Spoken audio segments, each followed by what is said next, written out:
Hello students, welcome in virtual classroom. Let's facilitate learning. Today we are studying lesson 1.3, The Call of the Soil, A Scent of Rice, written by Venkat Iyer. Standard 11th, subject English. In the earlier video, we already have discussed icebreakers activities which are given on page number 25. Now today we are going to learn or study the whole lesson. We are going to study this lesson into separate parts. Today we are going to learn part 1. But before start the lesson, let's try to understand, let's try to get familiar with the writer or the author of the lesson. Venkateshwaran Iyer means Venkat Iyer, born in 1966. Venkateshwaran Iyer is a science graduate and a certified project management professional. He last worked with IBM in Mumbai as a project manager for software implementation.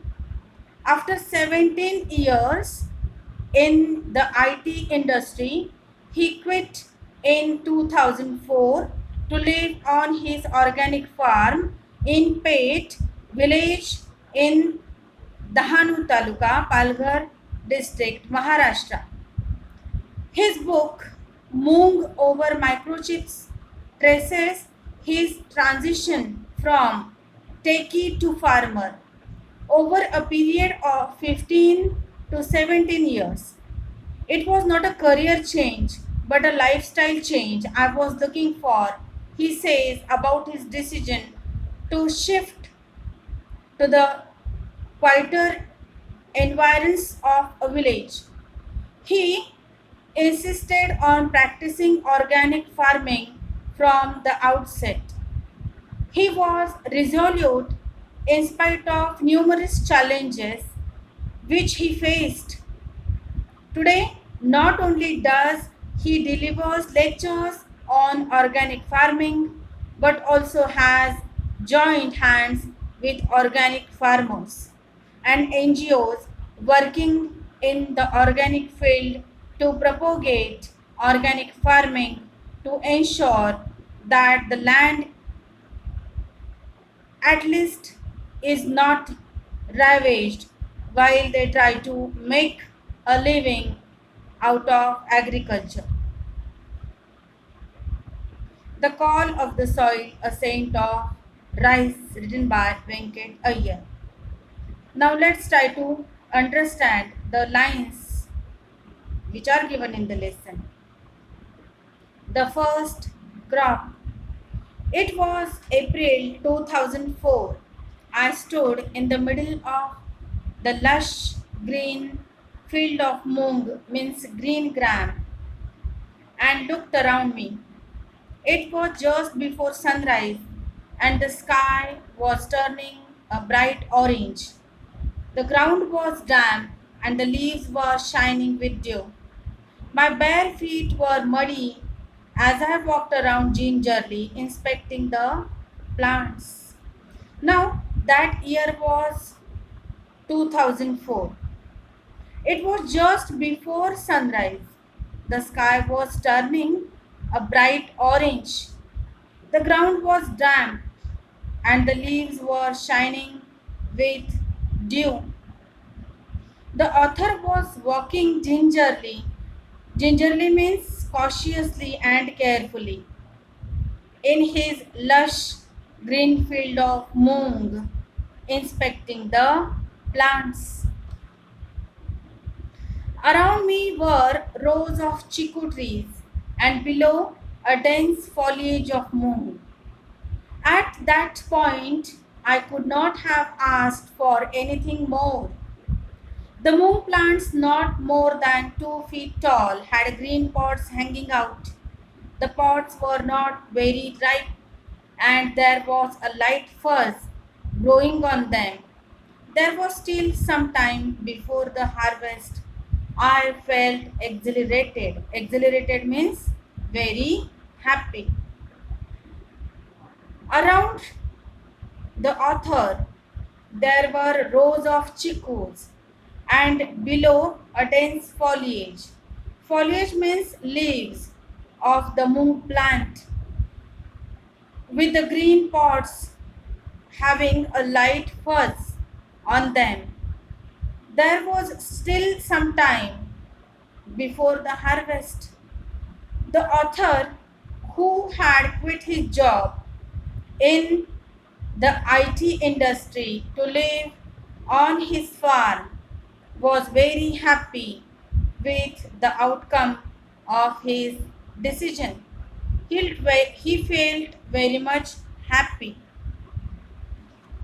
I stood watching the sunrise above the towering trees across the fence and slowly made my way back to the house. A white structure in the middle of this greenery. I could not believe that I was the owner of this land and that I was looking at my first crop as a farmer. The author stood in Mung Field, enjoying the sunrise above the tall trees across the fence. After some time, he went back to his white color house, which was in the middle of the greenery.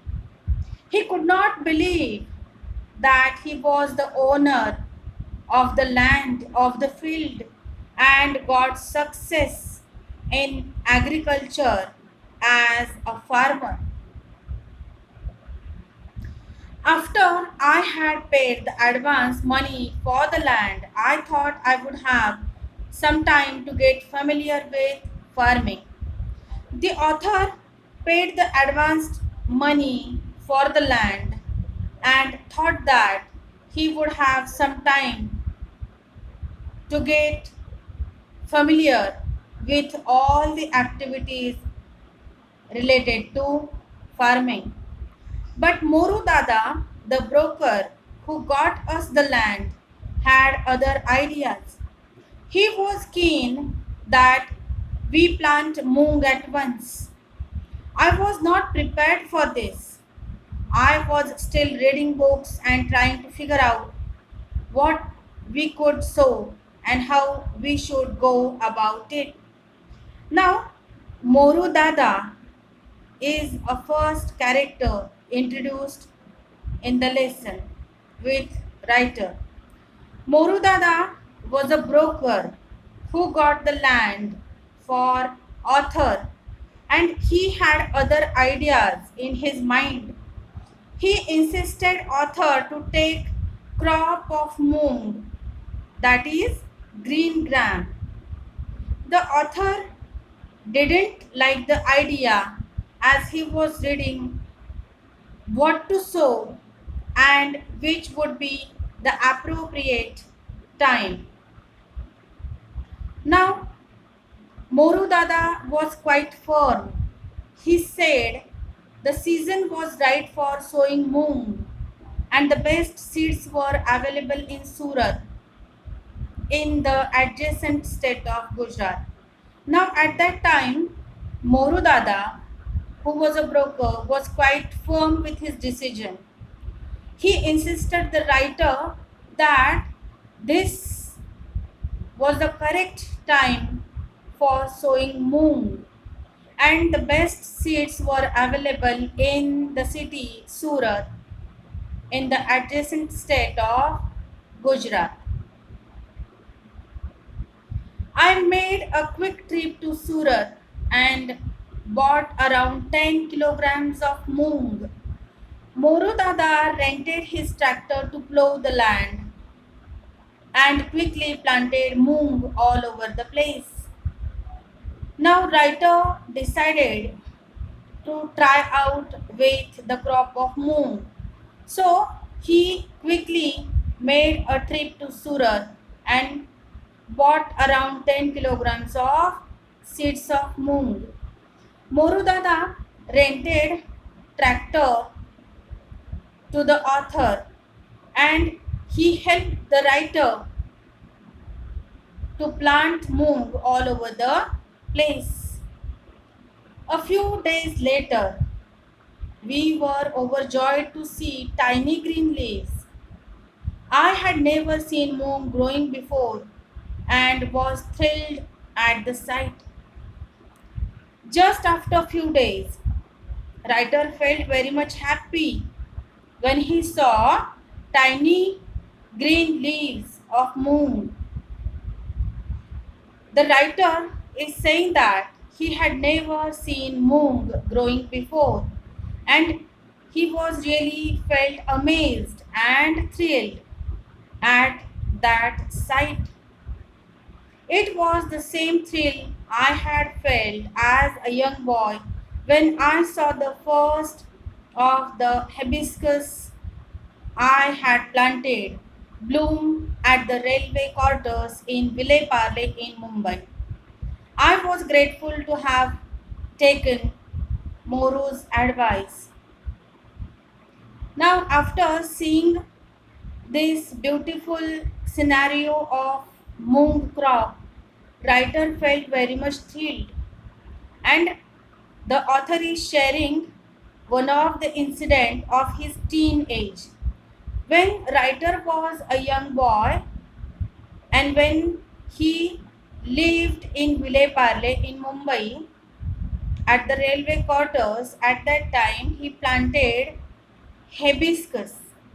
And when the flower hibiscus bloomed for the first time, writer felt very much happy and he recalled all the thoughts of his teenage when he saw the crop of moon for the first time.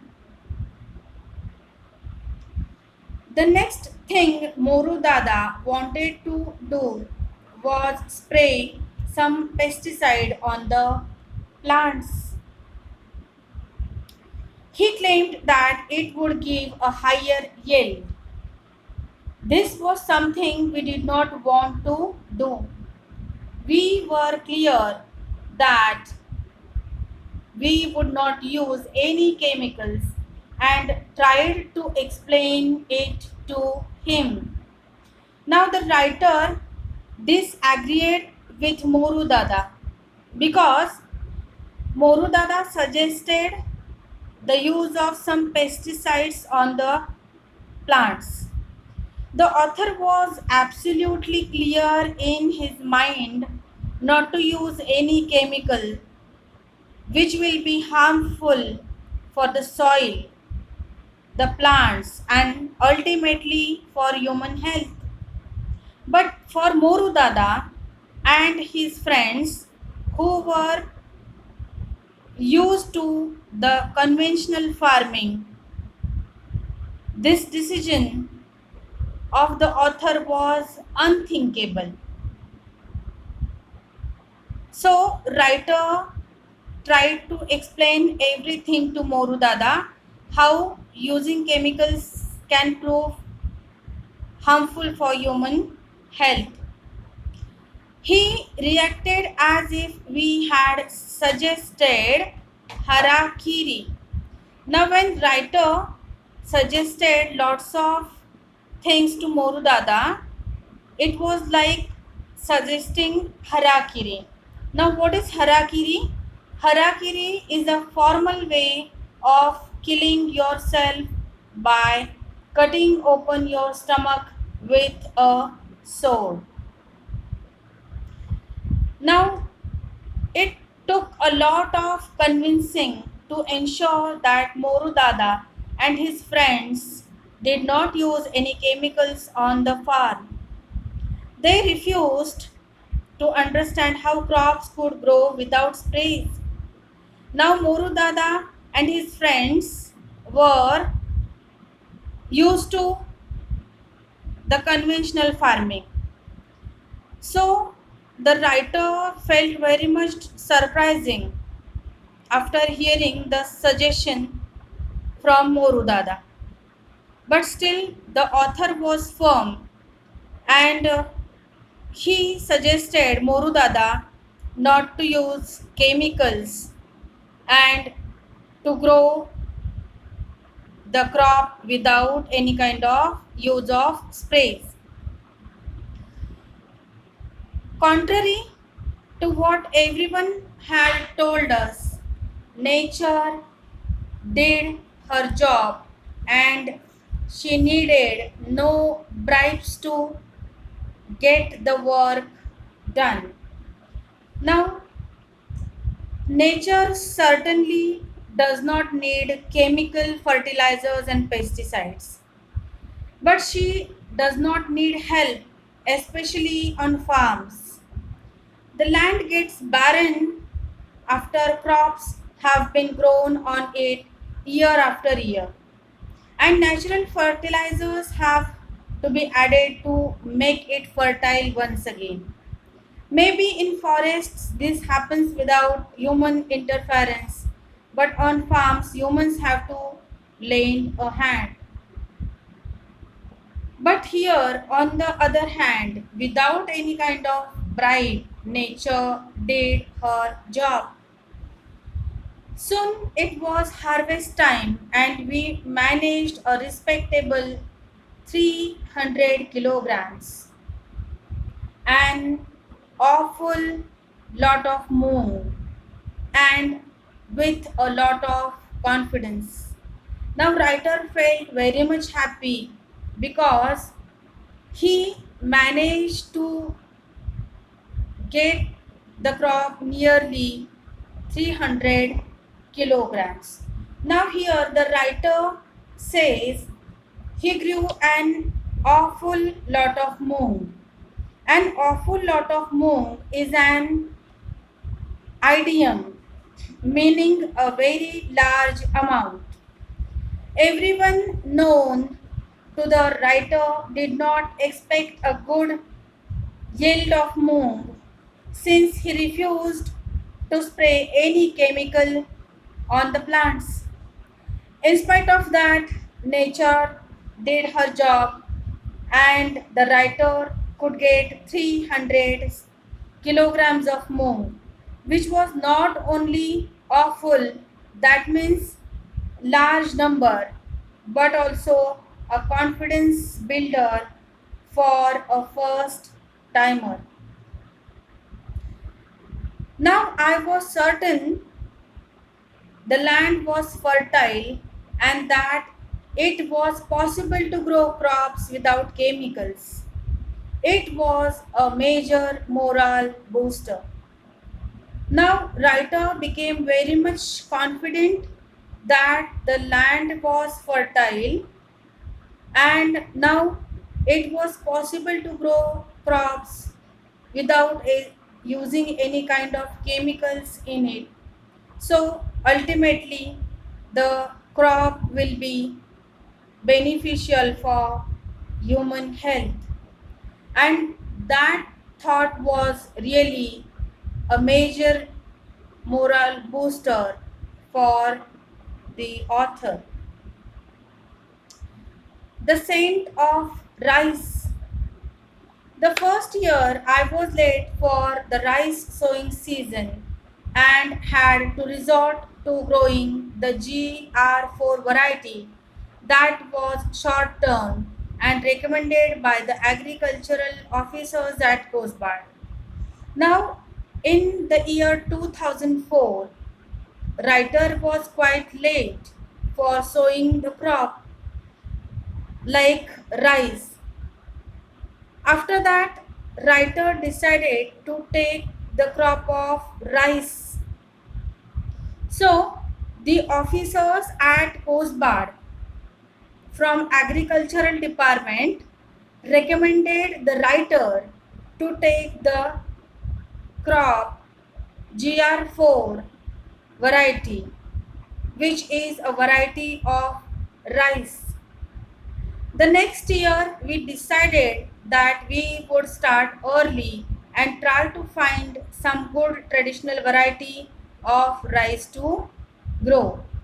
Now, at that time, after the recommendation by the officers at Coast Guard, writer decided that he would start early next year and he would probably find some good traditional variety of rice to grow. We had read about traditional varieties of rice and knew that they did not require very high inputs of fertilizers. So at the first hand, writer knew some of the traditional varieties of rice, and he also knew that these varieties did not require high inputs of fertilizers for growth. These varieties were also quite strong and resisted pests. We were sure that it was this type of rice that would grow well in our farm where we did not use any chemicals at all. Writer was very much firm that he would not use chemicals in his farm for growing good yield or crop. So at that time he thought to grow the type of rice which would not require chemicals. Our previous year's experience and low yield had taught us a lesson, and we were sure we would not plant hybrids this year. Now, when the writer thought of the earlier year's experience, he decided not to plant hybrids, but instead of that, he decided to take the traditional variety of crop, especially the crop of rice. In April 2005, we started to look for a good variety of traditional rice. It was one of our neighbors in the village, a businessman from Mumbai who owned land, who suggested that we plant a local scented variety of rice. Now, in the year 2005, in the month of April, writers started looking for a good variety of traditional rice. So, one of the neighbors in the village, Pate, who was a businessman from Mumbai, suggested writer to plant a local scented variety of rice. Most of the farmers in and around the village of Pate had switched over to hybrids. The younger generation of farmers thought I was crazy to ask for the Desi variety, as they called it. So when writer announced that he was going to take the crop of traditional Desi variety of rice, at that time the farmers around and in the village felt that the writer was crazy because they started taking hybrids. My regular visits to the villages around searching for a good traditional variety also did not yield any results, and we were almost giving up hope. So writers started visiting to various villages around Pate for a good traditional variety, and also did not yield any results, and writer was about to give up all the hopes. He felt very much depressed because he was searching a good variety of rice which he yet not find. I decided to give it one last try and spoke to Baban's father and some other elders. After many meaningful conversations, they mentioned the name of Kasbai. Now the writer decided to take a last try, and he spoke to Baban's father and some other elders. in Pate village. After speaking with various people, means having meaningful conversations, they mentioned the name of kasbai. Now, what is kasbai? Kasbai is a type of rice, a variety of rice. Now, today we try to understand the experience of author, his ambitions, his career change. Now we are going to meet in the next video with the upcoming information of the lesson. Till then, do take good care of yourself. Thank you.